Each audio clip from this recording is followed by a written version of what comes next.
Белые розы выстроились вдоль мраморной дорожки, словно идеально подчиненная армия, готовая встретить самый важный день жизни. Легкий ветер колыхал лепестки, разнося запах свежих цветов и дорогих духов, смешанных с ароматом шампанского. Все вокруг казалось безупречным, почти как сцена из фильма о роскоши, где нет места ошибкам и слабости. Максвелл Харрис сидел у алтаря в инвалидном кресле, одетый в темно-синий костюм, шитый на заказ. Пиджак сидел идеально, галстук был без единой складки, а часы на запястье стоили больше, чем годовая зарплата половины гостей. Он выглядел достойно и собранно, почти спокойно. Только те, кто знал его по-настоящему, могли заметить напряжение в плечах и как пальцы слишком крепко сжимали подлокотники кресла. 400 гостей высшего общества занимали ряды стульев. Политики, девелоперы, владельцы корпораций, светские дамы, адвокаты и просто известные фамилии перешептывались, переглядывались, изображая, что все идет по плану, хотя в воздухе уже витало нетерпение. Невеста опаздывала. Сначала это выглядело безобидно. 5 минут 10 улыбки постепенно таяли. Оркестр терпеливо перебирал струны, организатор нервно уходил в сторону, разговаривая по телефону. Прошло полчаса, потом 40 минут. Улыбки исчезли окончательно. Максвелл посмотрел на часы. Он не смотрел на дверь.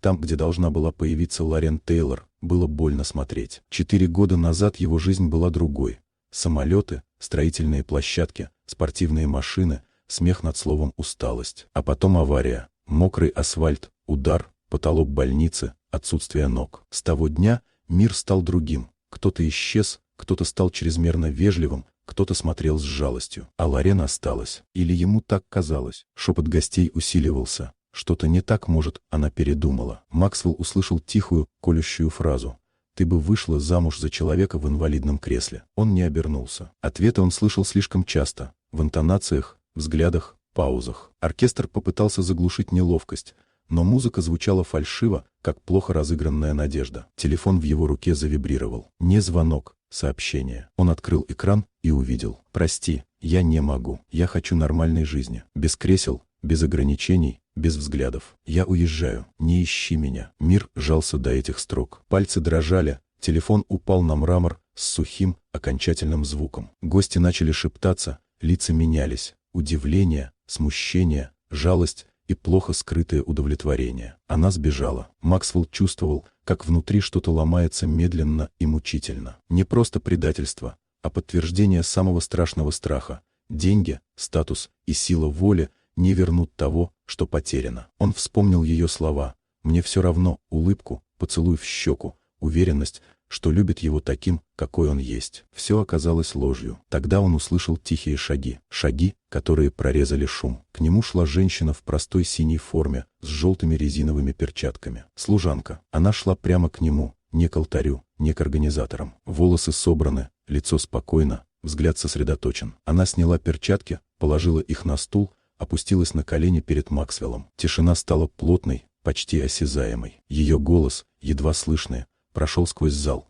«Если она не пришла, может быть, вы потанцуете со мной?» Максвелл моргнул. Он не знал, что ответить, что чувствовать. Перед ним была служанка, а вокруг сотни глаз. Но в ее голосе не было жалости или насмешки, только спокойное участие. Впервые за долгие годы он почувствовал, что его видят не как миллионера, не как инвалида, а просто как человека. Он взял ее руку. Она проводила кресло вокруг себя, направляя его плавно, подстраивая под ритм. Движения несли партнерство, а не жалость. Гости замолчали. Кто-то дрожал, пытаясь достать телефон. Это было слишком настоящее, чтобы превращать в контент. Максвелл впервые за годы почувствовал легкость. Музыка и танец стали их общим ритмом, а не шоу для публики. Когда она остановилась, он спросил тихо: «Почему вы это делаете?» Она ответила просто: «Потому что вы этого заслуживаете». Он вспомнил, что именно эта женщина однажды спасла жизнь его дочери. Он узнал ее и впервые за долгие годы ощутил настоящую благодарность,